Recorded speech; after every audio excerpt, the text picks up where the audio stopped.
انعطاف پذیری چیه؟ تا کجا باید انعطاف پذیر بود؟ با چه کسانی باید انعطاف پذیر بود؟ و برنامه چقدر باید جایی برای انعطاف پذیر داشته باشه؟ توی چند قسمت میخوایم در مورد این موضوع صحبت بکنیم که خیلی پیچیده است و شاید بگم غیر قابل اندازه‌گیریه. اینجا کانون تبلیغاتی پژیکس است.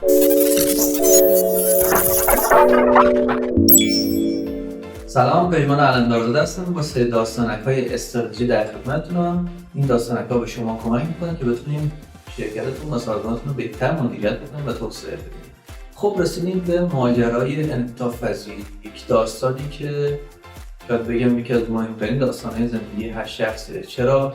چون انسان یک موجود انعطاف پذیره و وقایع طبیعی هم چیزی نیست که همیشه ثابت باشه. ما توی زندگیمون یک سری مسائل به صورت منحنی داریم، این متغیرن، به یک سری مسائل به صورت خطی.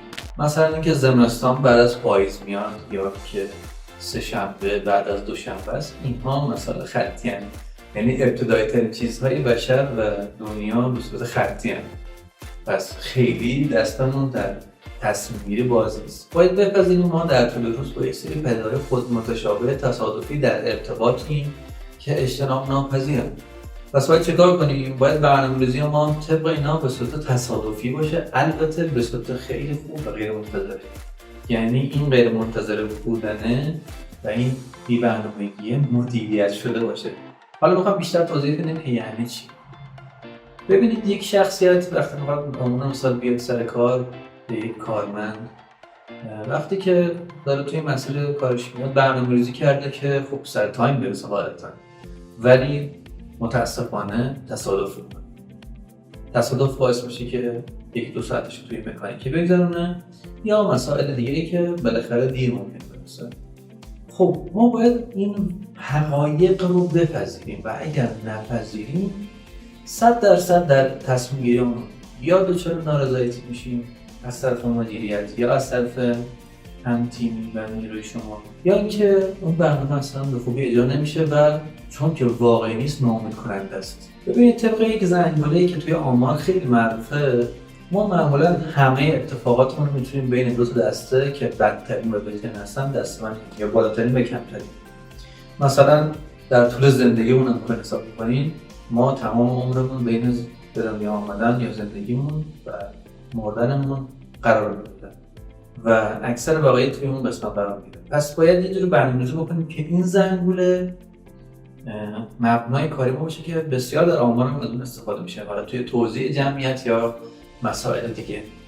خب ما میایم بررسی می‌کنیم، میگیم که همه مسائلی که ممکنه در آینده برامون پیش بیاد چی میتونه باشه. خیلی خوبه پدیده‌های خود متشابه تصادفی رو دسته‌بندی و پیش‌بینی بکنیم. حالا میریم سراغ این که پاسخی باید برای هر کدوم از اونها ما تعبیه بکنیم. یعنی ممکنه به صورت خیلی غیر منتظره اون چیزا برای شما پیش بیاد و کسی موفق و برنده است که بتونه اونها رو از قبل پیش بینی کرده باشه و براش راهکاری قبلا ارائه داده باشه. حالا میرسیم به این دایره. شما ببینید همه مسائل و مشکلات رو 100% نمیتونیم. یک دایره داریم ما که توی اون فرض میکنیم همه مشکلاتی که ما میتونیم ببینیم و خارج اون مشکلاتی که نمیتونیم ببینیم. خب حالا میخوایم دیدمون رو وسیع بکنیم با اون مشکلاتی که بیرون این دایره است تا ببینیم چه کار میتونیم بکنیم.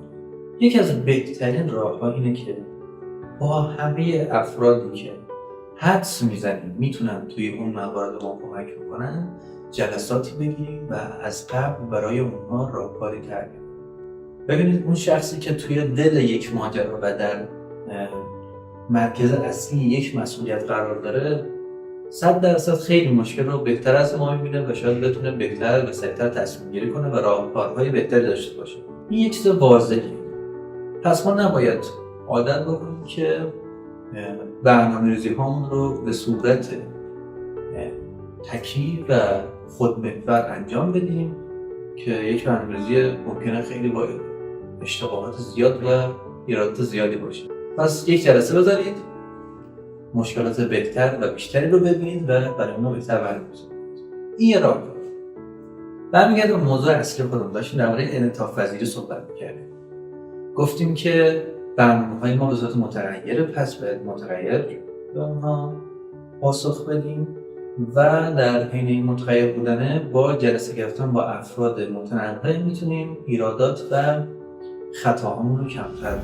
این جلساتی که شما با اون افراد قرار میگیرید و به نتایج خوب میرسید، مطمئن باشید که اصلا رقابتی نیستن و افزایشی، یعنی به سطح پاسخگویی شما به مشکلات خیلی کمک زیادی میکنه.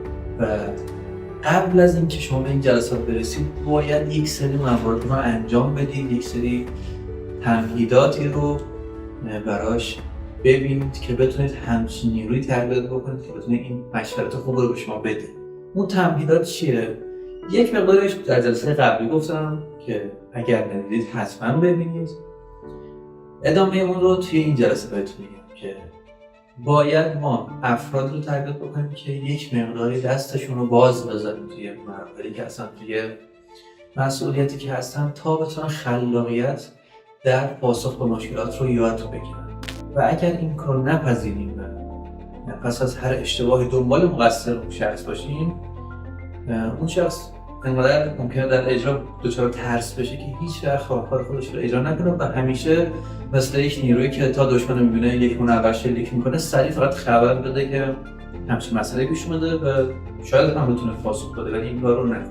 میدونید که این حرکت چقدر میتونه سرعت یک شرکت و سازمانتون رو بیاره پایین. پس باید حقیقت دیگری هم بپذیرید که وقتی اون شخص داره خلاقیت به خرج میده ممکنه اشتباه بکنه یا دچار خطا بشه، چون که ما برای بهتر مدیریت کردن شرکتمون و برای اینکه شرکت و مؤسسه‌مون و سازمانمون رو بزرگتر بکنیم داریم مقداری تفویض اختیار می‌کنیم و وقتی یک شخص تفویض اختیار داره طبیعیه که اون در اون مسئولیتش یک سری اشتباهات داشته باشه و ما نباید دنبال این باشیم که اون شخص رو درس عبرتی بکنه برای بقیه که منجر بشه توی سازمان به کلی خلاقیت از بین بره.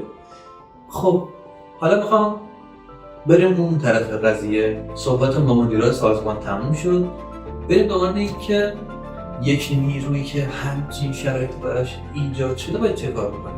این دوست عزیز، شما که در یک سازمانی کار میکنید که به شما تفویض اختیار کردن، بدون که در سازمان خوبی داره کار میکنید و باید قدر این موقعیت و این ارزشی که به شما دادن رو بدونید و این نباید برای تو توجیه پذیر باشه که حالا مثلا من چون مشکلات شخصی دارم و زندگی متغیره باید در هر مسئله با من کنار بیان. اگر با شما کنار میان این از خوبی اون شخص و شما نباید از این مسئله سوء استفاده بکنید. شما حتی یک سری مسائل شخصی که مربوط به کارتون نیست و شاید حالا اون مدیرها بررسی بکنن با شما یک سری راه بیان و کمکی در زمین ها به شما بکنن، ولی نباید خیلی به این سمت بره که وظیفه دارن به من کمک بکنن در این موارد و هر چیزی پیش میاد بروز بدید. شما باید فرض کنید که وقتی کار میکنی تمام مشکلات بیرون انجام میشه مرتبط با خود منه و هیچ ارتباط با داخل شرکت نداره و من باید علیرغم تمام مشکلاتم به صورت منظم حضور پیدا کنم، خوب تصمیم گیری بکنم، هماهنگ بشم، اشتباهی نداشته باشم، هرچند که مدیر من شخص خوبی باشه که این مسئله به خوبی درک کنه. پس نباید این مسئله رو قاطی کنیم. انعطاف‌پذیری از دیدگاه مدیر یک چیزیه، از دیدگاه کارمند چیز دیگریه. شخص باید هر مسئله پیش میاد بیرون سازمان بذاره، مگر که واقعا دیگه زندگیش داره به جایی میرسه که نمیتونه مدیریتش بکنه و میاد کمک میگیره. خیلی ممنونم، امیدوارم که به یک حدود خوبی رسیده باشیم توی میزان انعطاف‌پذیریتون. حتما کامنت بذارید برای ما، صفحه یوتیوب ما رو، فیلماش رو ببینید. فیلم‌های قبلی ما در زمینه‌های مختلف هست که فکر می‌کنم به درتون بخوره و سایت و پیج ما هم توی اینستاگرام و فیسبوک میتونید دنبال بکنید. نظراتتون رو برام بفرستین، من همینجا جواب میدم. اگرم سوالی بود که در خدمتتون. خیلی ممنونم. خدا نگهدار.